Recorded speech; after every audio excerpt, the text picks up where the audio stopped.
Este finde no tenemos carreras. En algún momento hay que dejar que descansen los voluntarios que son tan importantes y que ayudan en las carreras. Mañana viernes tenemos una cita, reunión, acto litúrgico, como queréis llamarlo, para despedir a Luis Mari García, que falleció hace poco en Soria y no pudimos despedirlo aquí. El acto se celebrará mañana, viernes, a las 7 de la tarde en la iglesia de Santa Rita, en el camino de las Torres 77 de Zaragoza. ¿Dónde aparcar? Eso ya será un milagro.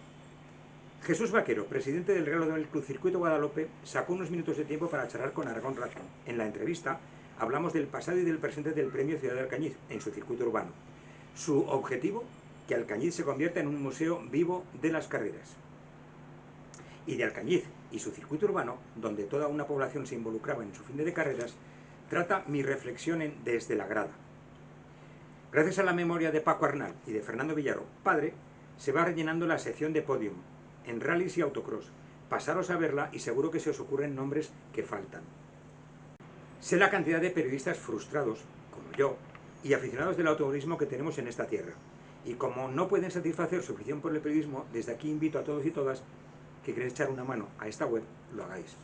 Vivo muy al norte de la provincia de Huesca y tengo costoso desplazarme a todas las carreras, pero si queréis hacer la crónica de las carreras que asistáis, os estaré eternamente agradecido. Prometo ni corregir, ni censurar, ni pagar.